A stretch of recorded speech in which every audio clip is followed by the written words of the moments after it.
student at the University of Gothenburg, and I'm going to present an algebra of sequential decision problems, which is a project carried out together with Patrik Jansson at Chalmers.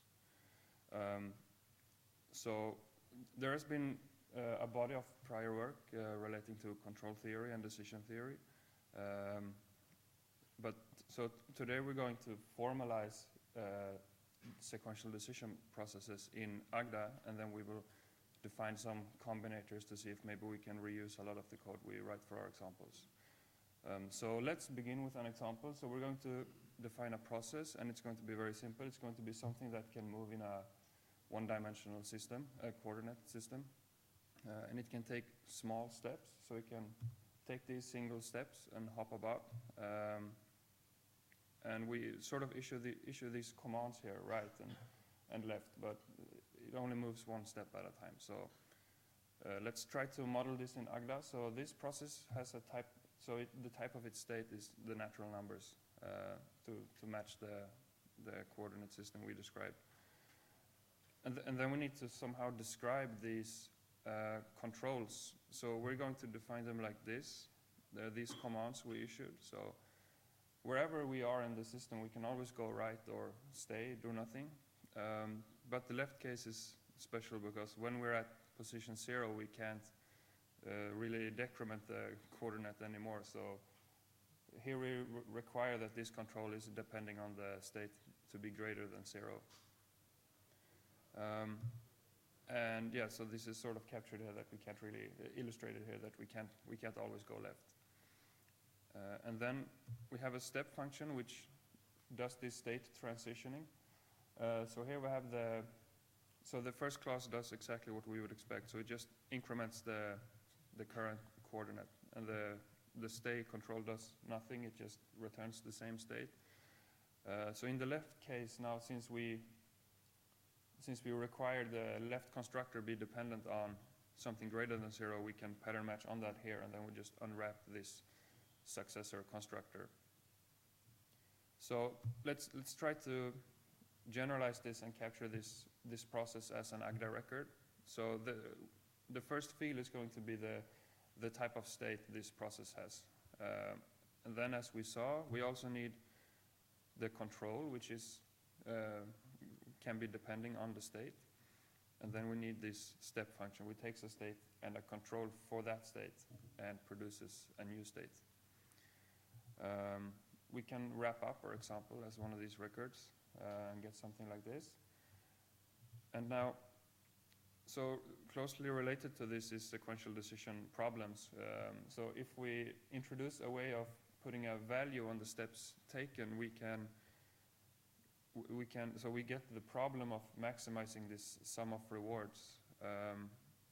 So when you compose these problems, it's not entirely trivial how you should compose the rewards. So we're going to focus mainly on processes today. And to keep future definitions short, we're going to use these pound st, c, and sf to extract the components of this record. So if we imagine this process evaluating, it's going to jump from one state to the next state, and it's going to do this a couple of times. So we want to compute the process's trajectory. So we want a function like this. And I added these last-minute changes to show that. So we want to get out a vector of the states this process moves through. And the first argument to this function clearly needs to be one of these processes. But then, so in order to apply the step function, we need controls. But it's not entirely sure how we should supply these controls because they are depending on the state, and we don't know which state we're going to be in or use. So this brings us to the topic of a policy. So a policy is a policy for a state, and a control is a way of, so it's a function from a state to a control for that state. So it's sort of a way of making a decision, some strategy. So we can use this here to fill this definition, and then all we need now is also an initial state to begin the evaluation in. So the first clause is when we have none of these policies. So then we can't really make any decisions. So we're going to return the the empty vector. So the second class is when we have a bunch of these policies. We have a vector of policies. So we're going to extract the step function from the sequential decision problem process. And then we're going to get the control to use in the current state by applying the first policy in the vector. So we use a vector of policies because you might want to change your strategy. So like when you're running a marathon, you want to conserve your energy in the beginning, and maybe at the end you want to use another strategy. And then we apply this step function to get the next state, and we recursively call the function. So we define some of these policies for our system. So this is, well, I suppose the interesting one in this very small example. So we can't always go left. So this policy will have to make a decision when it can't go left, what it should do. So here we say it's less wrong to stay than go right. So we're going to do that. We can define some sequence of policies, a vector, and then we can evaluate the system and see what coordinates it inhabits. So this way of defining the policies, so there's a lot of related work describing how to compute these sequences of policies using backwards induction. But it's not really the topic of this talk, so we're just going to define it like this here. So this is not an awful lot of code, but also the process we modeled was very, very simple. But we can imagine the code quickly growing. So we might want to reuse this. So what if we now want some process in a two-dimensional coordinate system? We clearly want to reuse this very relevant code. So we're going to try to define some combinator to do just this. So at the right corner, we remind ourselves what the record looks like. So we have three components here, and we want to compose two of each to produce a new one. So the first one we need to define a new type of state. So we're going to take the product of the two previous states. And the control, so we're going to use this shorthand CONAS to keep the signatures a little shorter. So the control now needs to accept a state for this new of this new type, which is a pair, and then we're going to return. So the type of the control will now be the product of the previous controls. And the step function now needs to, so it takes a state and a control for that state, and both the state and controls are now pairs. So we're going to return a new pair by applying the previous step functions component-wise to those. Now, we can use these three combinators to define a combinator for the entire process record.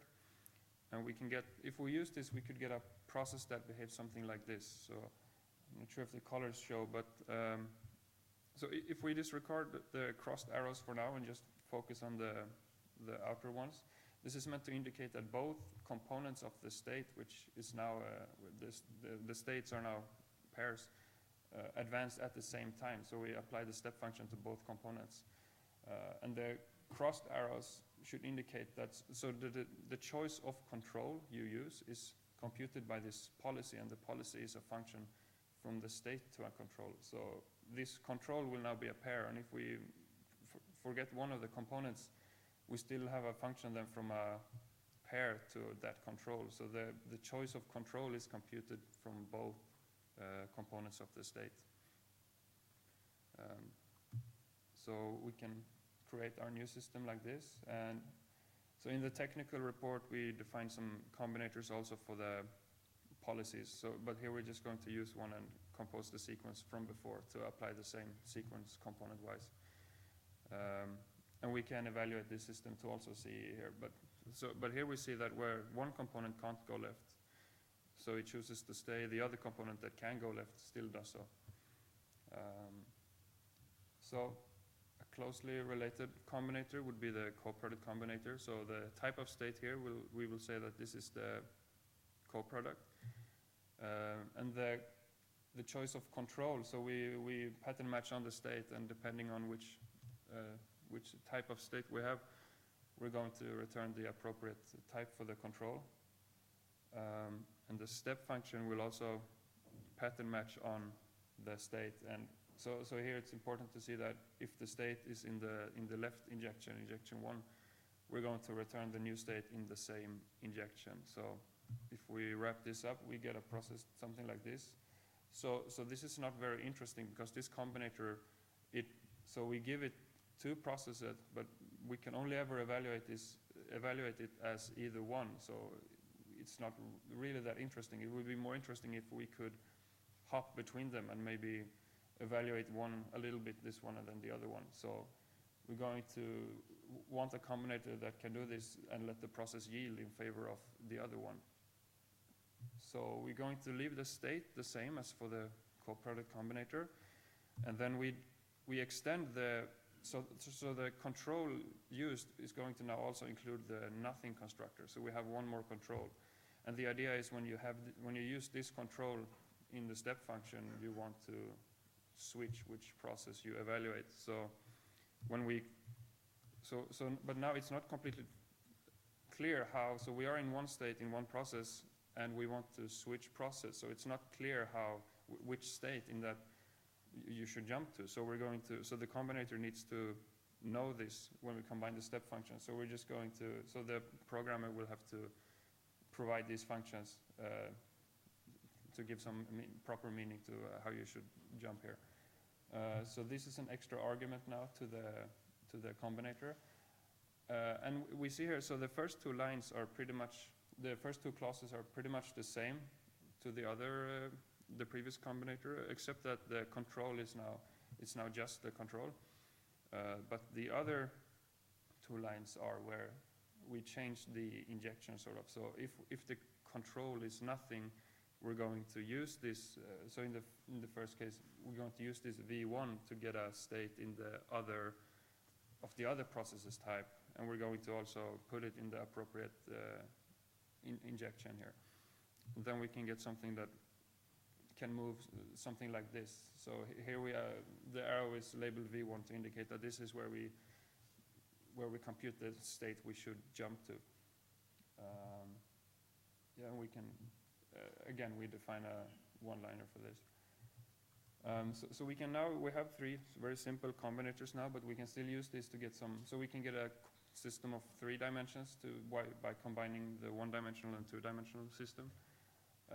We can get some process that is either the 2-dimensional or 3-dimensional, and then we can again use the last combinator to either evaluate this previous one alongside a 1-dimensional one, where we can choose which we want to advance. So maybe not the most interesting example, but still it's very little code to get these new examples. So we can generalize the concept of a sequential decision process to that of a time-dependent one by having the state depend on time. So the control now clearly also needs to depend on the state because it depends on on the time, because it depends on a state at a point in time. And the step function also, but so this becomes quite nice, because if we remember the previous step function, the new step function returns a state at the next point in time. So here the type says very clearly that we're advancing sort of in time. And then this can further be generalized to a monadic process where the step function will return maybe some probabilistic distribution of possible states it can go to.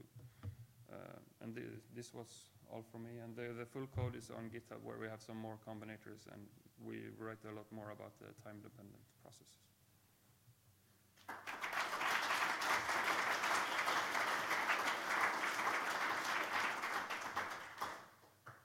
And questions for Robert? James. What's the relationship between this algebra and the algebra on interaction structures that Peter Hancock and others defined? Because particularly in the case where you move to time-dependent processes, it's very reminiscent of interaction structures. I don't know. I had limited time to do related work research. Patrik? Yes, I understand that you're using Agda to use all this dependent type. Is it used for anything Not really here, no. No proving. And is there any goal to anything? Well, the goal of this, so this is a project course I did, so a shorter amount of time. So we wanted to define some small combinators to maybe allow for further, more interesting work. So, from a categorical terms, have you investigated what the morphisms between labeled condition systems would be, and follow-up, that might suggest some interesting combinators, like beyond that, so limits and colimits, a little more general? Yeah, well, again, time constraints. So this was a 7.5 credit course, so.